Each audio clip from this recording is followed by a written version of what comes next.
Oke guys, Balik lagi sama kita, Bang Reski Tanrere dan si Bung Ardiles Akiwe. Oke. materi sebelumnya Materi kita sebelumnya udah paham total nih soal kamera. Ada jenisnya, cara Sistem bidiknya. Sistem bidiknya. Oke, ada beberapa kan tergantung kamera. terus ada formatnya. Ada formatnya. Sekarang Format filmnya. Atau kita masuk ke lensa. Lensa. Tanpa ada lensa, berarti kan kita nggak bisa motret juga. Nggak bisa motret. Karena kalau ngomongin soal kamera, ada body, ada lensa. Iya. Sekarang tadi kan kita udah selesai dengan kamera tuh. Sekarang kita masuk lensa. Kita masuk lensa. Yuk. Oke, siap. Jadi fungsi lensa adalah memfokuskan si objek. Iya, betul. Objek itu bercahaya, masuk ke dalam lensa yang ngefokusin, baru masuk ke badan kameranya. Oke Bung, berarti kita udah tahu nih cara kerja dan fungsinya si lensa nih. Oke. Kita langsung masuk aja deh ke jenis-jenis lensanya, kayak banyak banget nih. Oke, tapi sabar dulu nih. Kenapa, Bu? Ada abangku. Ada apa? Sebelum kita lihat tipe lensa, gue mau ngomongin satu hal yang namanya focal length. Bagian dari lensa tuh. Yoi, bagian dari lensa. Kalau teman-teman lihat ada di lensa, kemudian ada angka-angka. Ada angka misalnya 35 mili atau 50 mili. Kemudian ada angka 18 garis, kemudian 55. Atau ada angka 75 garis 300. Atau ada angka 17 sampai 40. Banyak angka di sini, Bu. Angka-angka ini sebenarnya itu yang dinamakan focal length. Oh. Angka-angka ini biasanya satuannya milimeter. Milimeter. Kenapa disebut 50 mili? Focal length satu lensa misalnya dengan angka 50 mili. Angka 50 mili ini jarak dari ujung lensa sampai ke sensor. Kalau 50 mili jaraknya 50 mili. Berarti itu adalah ukuran jaraknya. Iya, jaraknya. Kalau bahasa Indonesianya menurut para ahli nih, titik api lensa. Titik api lensa. Oke. Ribet juga berarti kita harus mikirin berapa jaraknya dong, Bu? Enggak juga. Oh. Nanti jarak itu akan terbukti ketika kita menggunakan Lensa ukuran berapa? ya, ketika kita tahu tipe lensa, kemudian kita lihat efek-efeknya nih. Jadi kita udah tahu mau pakai yang ukuran berapa. Oh, jadi lebih gampangnya daripada gua harus ngafalin harus kira-kira jarak dari si lensa. Intinya gue cuma tahu tipe lensa. Jadi ini masih ngomongin focal length nih. Jadi kalau focal length angkanya kecil, itu tandanya lensa wide, lensa sudut lebar.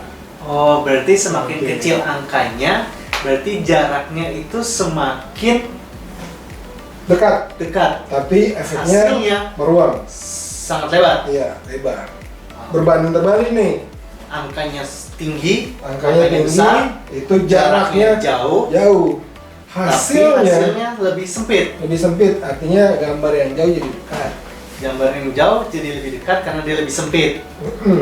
Dan panjang, range-nya panjang kan? Angkanya panjang. Angkanya panjang. Oke, sip. Itu focal length. Yuk, kita udah tahu tentang apa itu sebenarnya focal length. Angka-angkanya itu apa? Sebenarnya paling gampangnya adalah angka lensanya gitu kan ya? Iya. Angka lensa berapa? Jadi nanti kalau misalnya motret kemudian lihat angkanya jangan bingung ya. Itu apa? Focal length adalah ukuran si lensanya. Iya. Itu yang gampang. Sederhananya begitu ya. Oke, sederhananya adalah focal length adalah ukuran si lensa. Nah, kita ke tipenya nih sekarang Tipe nih. lensa. Oke, sama persis kayak kamera, cuma ada dua jenis tipe.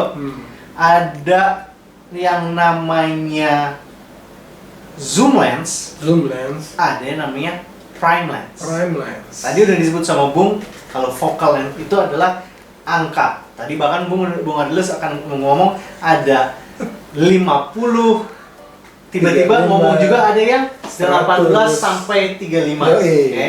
Gampangnya adalah kalau lensa itu cuma punya satu angka, berarti itu namanya adalah prime Prime lens. Atau sebutan lainnya Bang Reski?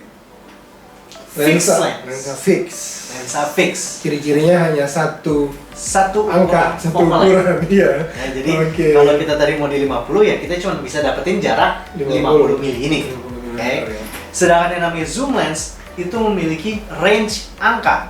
Jadi contohnya 1855, 18200, 70 200. Oke, intinya kalau ada stripnya dari angka berapa sampai angka berapa itu yang namanya zoom lens. Zoom lens. Artinya satu lensa terdiri dari beberapa focal length. Oke. Nah, itu tipenya.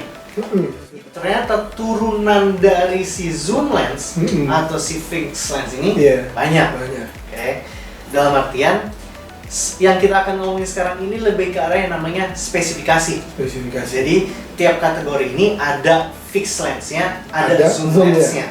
Tapi per spesifikasi. Jadi dari angka berapa sampai angka berapa namanya apa, dari angka berapa sampai angka berapa namanya. Supaya bisa memudahkan teman-teman yang baru mulai motret, baru mulai berfotografi, kalau misalnya belum terlalu paham soal focal length nggak apa-apa, tapi yang penting spesifikasinya tahu. Gitu kan, spesifikasi itu turunan dari tipe-tipe lensa tadi, tipe-tipe lensa, prime dan zoom-nya. Nah, spesifikasinya ada apa ya tuh, Bang? Ada 3. Apa ya tuh? Ada standar lens, kemudian ada wide lens, yang terakhir ada telelens. Ini efeknya beda-beda nih. Efeknya sangat beda. Kenapa? Dari sudutnya aja kita udah tahu. Kalau wide lens berarti dia akan ngedapetin sudut yang sangat lebar. Dalam artian semakin lebar ruang sudut pengambilan foto, berarti lens angka focal lensanya berarti semakin kecil atau semakin besar? Semakin kecil. Contohnya 10 mili, 12 mili, 17 mili, angka-angka kecil. Sedangkan kalau kita ngomongin tele, berarti tele itu berarti yang jauh, semakin sempit sudutnya, berarti angka-angkanya semakin besar. 100, 200, bahkan ada yang sampai 1200 mili.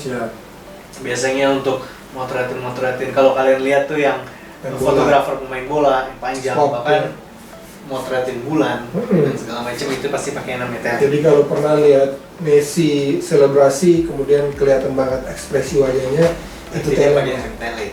Terus standar apa, Bang? Standar itu sering disebut lensa normal. Kalau sepemahaman gue, lensa normal atau lensa standar itu cara kerjanya seperti mata manusia. Dalam artian, jadi tidak meruang, tidak lebar, tidak juga sempit. Mapat ya. Jadi kalau kita bisa, sekarang kalau kita lihat pandang di sini bisa melihat dari jarak A ke jarak B, itu namanya lensa standar. Oke, biasanya pada umumnya lensa standar itu dari ukuran 35 sampai 70. 35, pilih aja angka di situ. 50, 55, 75, 70. Tapi ingat ya guys, lensa wide, lensa standar, lensa tele itu bukan artinya beda sama yang namanya fix sama zoom. Jangan salah nih, ini sering banyak pertanyaan di hal ini. Artinya lensa wide ada yang fix, ada yang zoom. Contohnya 10 mili, berarti namanya itu lensa wide tapi fix. Prime. Tapi kalau misalkan namanya 10-22, berarti itu namanya lensa zoom dengan spesifikasi wide. Misalkan contohnya 70-200. Nah, itu berarti lensa zoom atau tele. Tapi kalau 200 doang, itu fix, tele fix ya. Nah, ada yang tiba-tiba muncul nih 50 doang. Nah, itu gampang. Lensa fix standar normal. Tapi muncul 1855. Tadi katanya lensa standar itu dari ukuran 35 sampai 55. Berarti kan logikanya kalau lensa wide di bawah ukuran 35. Kalau lensa tele di atas ukuran 70 nih. Nah, tapi kalau 18 sampai 55, gampangnya adalah itu jelas yang namanya lensa zoom. Spesifikasinya apa? Spesifikasinya bisa wide, bisa tele, dan juga bisa standar. Oke, paham ya? Ini adalah ukuran, kalau kita lihat contoh lensa di sini, ini adalah ukuran 75-300. Berarti dia jenis lensa apa, Bung? Lensa zoom. Spesifikasinya? Tele dong. Tele. Coba diputar dulu Bang Reski. Kita lihat nih lensa telenya. Nah, lensa telenya, ya kan? Oke. Oh. Nah, tapi ada lensa lagi nih, 17 40. Berarti dia jenisnya lensa Zoom dong. Zoom. Karena focal length-nya banyak. Nah. Beberapa? Spesifikasinya Spesifikasinya coba saya menerang dulu nih. Ada 17, ada 20, 24, 28, 35, 40. Spesifikasinya adalah wide. spesifikasinya wide. Tapi kalau taruh di 40, 40 jadi standar. oh, berarti bisa dua spesifikasi nih ya. Dua spesifikasi dalam satu lensa. Bisa juga 3 spesifikasi dalam satu lensa. Contohnya, 3 spesifikasi adalah lensa Sapu jagat namanya. ini. Di sini ukurannya adalah 18 Sampai sampai 135. 135. Artinya ini jelas namanya lensa zoom. 18 wide, giliran muncul taruh di 35 sampai di 70 berarti dia jadi standar. Normal. Dari 70 sampai 135 dia jadi yang namanya Tele. tele. Oke. Luar Sip. biasa. Luar Saya biasa. paham. Apalagi Bang Reski? Nah, ternyata dari spesifikasi itu muncul lagi keluarga baru. Keluarga baru, keluarga cemara. Apa tuh? Yang pertama itu yang namanya lensa fish eye. Lensa spesial lah ya. Lensa spesial. Oke. Apa sih lensa fish eye itu? Tetap ada hubungannya sama jenisnya, tetap ada hubungan sama spesifikasinya. Lensa fish eye itu bisa fix, bisa zoom. Lensa fish eye itu udah positif namanya wide lens.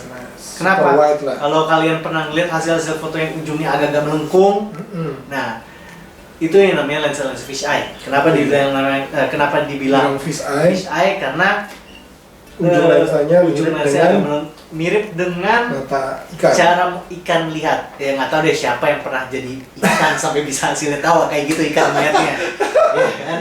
Tapi secara penelitian ikan melihatnya begitu. Tapi matanya ikan kan mirip sebenarnya dengan ujungnya lensa fish eye. Agak Kita cembung. nggak punya lensa fish eye ya. Lensa fish eye. Nah, ini dia. Lensa fish eye itu ukurannya 17 mili ke bawah. 17 mili. Ada satu lensa di sini adalah 1740. Berarti saat dia taruh di 17, dia jadi fish eye. Tapi giran udah geser dikit ke 18, dia jadi wide biasa. Nah, apa sih ciri-ciri fish eye itu? Fish eye itu kalau kalian bisa melihat lensa di depannya agak cembung. Cembung ya. Sangat cembung. Oke. Nah, itulah contoh-contoh fish eye. Contoh-contoh Spesial. ukuran fish eye. Oke. Ada spesial apa lagi, Bung? Ada spesial makro. Makro. Apa tuh makro, Bung? Makro itu lawannya mikro. Berarti Artinya kalau makro ada lensa yang bisa kita gunakan untuk memotret benda-benda objek-objek kecil. benda-benda objek kecil. Tapi makro yang seperti Bang Resi tadi bilang ketika bahas lensa fish eye, ada yang zoom, Ada yang fix. Ada yang fix. Berarti makro itu tetap bisa fix, bisa zoom. Bisa zoom. Nah, Focal length-nya pun beda-beda. spesifikasinya makro tidak ada spesifikasi. Tidak ada spesifikasi. Ukuran berapa aja itu bisa dibilang makro, Makro. asalkan kalau mau gampangnya, asalkan di lensanya ini ada tulisannya makro. Udah gitu doang. Artinya apa sih makro itu? Bisa motretin tadi apa, Bu? Benda-benda kecil. Benda-benda kecil dengan jarak yang sangat dekat. Dekat. Oke. Nah, kita bawa lensa makro nggak ya, Bu? Lensa makro ini kayaknya punya fasilitas makro nih. Ada ya? Nah, ini dia. Kita buka bentar. Oke. Nah, ini adalah contoh lensa makro. Dari mana bisa ketahuan dari makronya? Kalau kalian beli di kotaknya tulisan makro. Kalau misalkan terus tahu itu makro atau enggak, di lensanya ada tulisannya di sini makro. Ada makro ya. Oke. Perbedaan makro dengan lensa-lensa standar, makro bisa memotretin secara dekat, sehingga objek-objeknya jadi kelihatan lebih besar. Nah, kenapa bisa kayak gitu? Selain angka-angka ukuran yang Bung Ariels tadi ngebahas tentang focal length, ternyata banyak nih angka-angka dalam lensa nih. Angka yang kedua ada di sini yang namanya dalam feet atau meter. Nah, apa sih apa sih fungsi fit itu? Itu adalah jarak minimum saat kita bisa ngedapetin fokus si objeknya. Jadi maksimal angka itu. Angka segitu. Jadi kalau udah nggak fokus, artinya itu di luar angka maksimalnya. Oke. Nah, untuk perbedaannya, ini lensanya 18135, sedangkan ini adalah lensanya 75300. 75300. Oke. Nah, jarak di sini adalah 4,9 feet. Di sini jaraknya adalah 1,3 feet. Oke. Jadi kalau sama-sama nanti kita taruh di angka 75, karena ini kan 135, berarti bisa di 75. 75 itu segini, ini 75 nih. Ya, secara kasat mata panjangnya akan sama. Nah, jarak saat kita mau misalnya mau motret bung, dia harus jaraknya kisaran, kalau kisarannya berarti 1,5 meter. Iya. Baru bisa fokus. Sedangkan yang lensa makro, dia bisa sampai 40 cm aja bisa motret. Ini taruh di 40 cm Bisa fokus ya. bisa fokus. Ini yang bukan makro taruh di 40 cm nggak dapat fokusnya. Akhirnya kita harus manual fokus. Oke. Beres nih makro nih ya. Jadi nanti pada saat motret jangan bingung kalau hasil foto kalian jadi nggak fokus. Nah, karena belum tentu itu makro. Iya, belum tentu makro dan ada di luar batas maksimal jarak Jaraknya. fokus. Betul sekali. Siap. Oke. Beres. Ada spesifikasi apa lagi, Bung? Ada spesifikasi tadi udah makro, udah fisheye, tilt shift. Tilt and shift. Dan tadi kita sempat ngobrol pas ngobrolin pas ngomong view kamera kan. Akordionnya lensanya itu bisa di tilt, bisa di shift, jadi ke atas bawah kiri kanan. Nah, ternyata ada lensa spesial juga yang bisa tilt dan shift, iya. Naik Jadi, turun kiri kanan. Jadi artinya ini kan lensa ini nggak bisa diapa-apain nih, ya kan? Nggak bisa turun naik, nggak bisa kiri kanan. Tapi kalau tilt shift bisa diturunin, bisa dinaikin, bisa kiri, bisa kanan. Artinya efeknya pun pasti beda ya. Kalau berarti teman-teman si lensa bisa umum itu cuma maju dan mundur. Mundur ya. Ini bisa Turun atas, naik turun gini iya, sama kiri kanan. Kiri kanan. Terus ngapain harus beli lensa itu kan kita tinggal nengok ke kiri ke kanan, Bu. Artinya bisa bikin efek miniatur. Atau perspektif ya. Bisa kontrol perspektif. Oke, Kalau kontrol misalnya kalau perspektif. teman-teman lihat perspektifnya itu dari besar ke kecil dengan lensa tilt shift, kita bisa Ini lurus. sangat lurus. Artinya kalau kita mau thread begini, pasti ujung kiri sama ujung kanannya agak-agak melengkung gitu kan ya. Melengkung, betul. Tapi kalau tilt and shift karena kita bisa geser kiri Yap. kanan, akhirnya dia Lurus. benar-benar vertikal horizontal benar-benar lurus. Betul sekali, Oke. Abang Resti. Itu tilt dan shift. Itu lensa spesial. Di samping makro dan fisheye. Oke. Kita udah ngebahas tentang tipenya, udah ngomongin tentang spesifikasinya, bahkan kita udah Spesial. telusurin yang mana lensa-lensa spesial. Yoi. Asik. Apalagi nih enaknya, apalagi yang kita harus bahas tentang lensa, Bung? Oke, setelah lensa mungkin ada filter kali ya? Aksesoris ya. Berarti apakah dengan sebuah kamera dan lensa kita udah cukup, kita tinggal langsung motret? Bisa dilengkapi sebenarnya dengan beberapa filter. Semakin banyak Aksesoris, aksesoris, kita berarti semakin akan bisa semakin eksplorasi. Pas ngeliat meja ini, perintilan banyak banget nih. Oke, yoi. Iya kan nih? Nah, Ada apa aja tuh penting nggak perintilannya? sih ini perintilan buat lensa ya, Bung? Penting lah, kalau nggak penting ngapain dibeli ya? Supaya Ada bisa banyak eksplorasi sesuai kebutuhan. Berarti melengkapi aksesoris ini sebenarnya mempermudah kita untuk explore hasil foto kita gitu kan ya. Oke. Ada apa ya tuh, Bung? Ada di sini kalau dilihat ada filter, ada hood, ada cap. Oke. Kalau lebih lengkapnya ada filter, ada lens hood, ada lens cap. Lens cap itu ada buat yang depan, ada yang buat belakang. Ya kalau gampangnya kalau kita ngeliat ini Iya. jelas buat tutupan lensa gitu kan ya. Jadi jangan bingung ya nanti kalau misalnya motret di kota tua misalnya, terus tutupan lensa jatuh, ada fotografer senior di samping kalian yang bilang, dek, capnya jatuh. Jangan bingung. Bingung apa yang jatuh. Apa yang jatuh? Oh, tutupan Ini namanya lensa. Nah, iya kalau ini mungkin gampang dari bentuknya untuk Iya. kan ya. Nah, yang sering kalian kurang perhatiin adalah sebenarnya ini. Yang backnya. Nah, apa sih fungsinya? Ini untuk di belakang lensanya. Ini. Yap.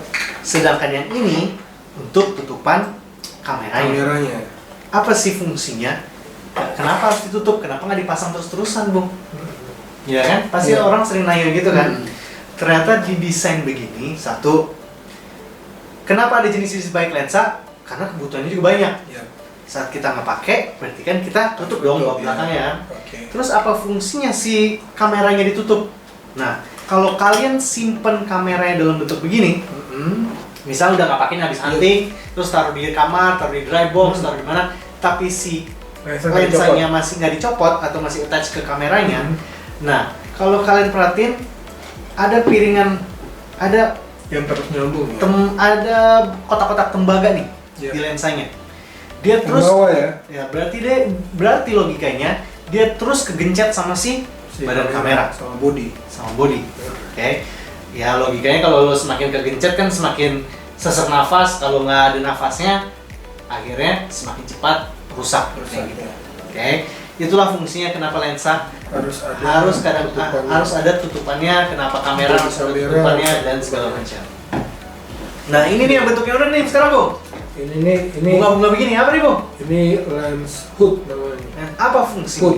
Hood itu biasanya misalnya ini ada lensa, hood ini ditaruh di sini nih, guys. Nah, Oke. Ini mengantisipasi efek flare. Apa itu flare? Kalau flare, kalau teman-teman pernah lihat, kalau kita motret berhadapan langsung dengan matahari, setelah lihat hasil pemotretannya, itu kayak ada semacam kilauan, silau gitu kan. Oh, biasanya kalau nggak garis panjang, ada bulat-bulat gitu ya. Nah, ini bisa meminimalisir. Mungkin yang tiba-tiba lagi terjun dalam dunia fotografi, pas mau beli kamera, beli lensa, Penting nggak sih beli hood? kok lensa gua nggak ada hoodnya? Oke. Nah, lensa hood umumnya cuman ada di lensa-lensa wide Iya. atau lensa-lensa tele. Kenapa?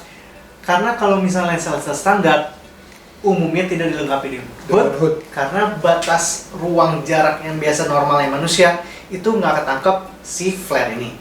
Tapi semakin wide, berarti cahaya masuk akan semakin gampang muncullah flare. Semakin kita zoom atau mendekat, berarti cahaya pun akan jauh lebih gampang masuk. Nah, biasanya kayak gitu. Jenis filter yang paling gampang, yang paling umum. Kalau gue sih biasanya yang paling wajib punya aja. Kenapa? Karena fungsi yang pertama adalah protektor. Apa sih protektor? Ini yang namanya protektor. Ya? Bentuknya kaca begini dong. Iya. Apa fungsinya? Fungsinya cuma untuk ditaruh di depan lensanya. Oke. Siap. Nah, apa fungsinya protektor? Sesuai namanya, proteksi. Oke. Ya kan? Proteksi dari apa? Proteksi dari debu, dari goresan, dari pecah. Kok bisa pecah? Kenapa orang biasa beli protektor itu sangat penting? Kenapa gue bilang ini penting? Kalau ini kebaret, berarti kan si protektor yang kebaret. Bukan lensanya. Bukan lensanya. Kalau lensa kebaret, berarti beli lensa baru. Iya kan? Kalau protektor kebaret, iya beli protektor baru. Tapi harga lensa dan harga protektor bisa berkali-kali lipat. Yang kedua, ini yang namanya lensa. Ini filter selanjutnya. Filter selanjutnya, yang kedua. Ya. Kedua, filter ini namanya adalah UV. Okay. Kalau tadi hood itu fungsinya untuk meminimalisir flare. Kalau UV ini meminimalisir yang namanya haze atau kabut. Ya. Nah, yang ketiga ada yang namanya filter CPL. Kita lupa hari di bawah. Iya, kayaknya kita lupa bawah. Apa sih sebenarnya filter CPL itu? Filter CPL sama aja, ada kacanya. Bedanya CPL dengan UV dan protektor warnanya lebih gelap. Istilahnya kayak kaca film. Kayak kacamata hitam. Ray-Ban ya. Ray-Ban dan merek-merek yang lain. Ya, apa fungsinya? Untuk bukan hanya menghalau cahaya. Tadi fungsinya kayak gue tuh bisa ngilangin flare. Tapi selain itu bisa mengkontraskan. Saat kita kalau kita pakai kacamata itu nih, kita ngelihat warnanya orange. Tapi kalau kita buka ternyata terang, pasti kan orange-nya lebih terang, benar? Nah, fungsinya CPL adalah untuk mengkontraskan satu, menghilangkan flare, bahkan ada fungsi lainnya bisa menghilangkan yang namanya pantulan cahaya. Nah, pantulan cahaya itu kayak kalau pakai kacamata sekarang kita pakai kacamata, terus habis itu ada biasanya kalau kita ada cahaya kan biasanya kacamata itu ada warna-warna ungu, biru dan segala macam. Itu bisa dihilangin. Itu dihilangin sama CPL. CPL. Apa lagi? Ada lagi ya? Filter keempat ada namanya ND. Neutral Density. Apa fungsinya dan apa bedanya? Kita filter-filteran ini kelupaan semua nih bawah nih. ND itu mirip kayak CPL. Agak hitam, gelap. Bedanya lebih gelap lagi dari CPL. ND punya ukuran. Ada ND 8, ND 16, ND 64. Berarti tingkatan kayak kaca film tambah banyak angkanya berarti tambah gelap kan? Nah, apa fungsinya? Satu, berarti lebih kontras. Jauh lebih kontras. Dua, ND itu berarti semakin gelap kondisi filter yang ada di depan lensa kita, berarti kita butuh cahaya yang lebih banyak, benar?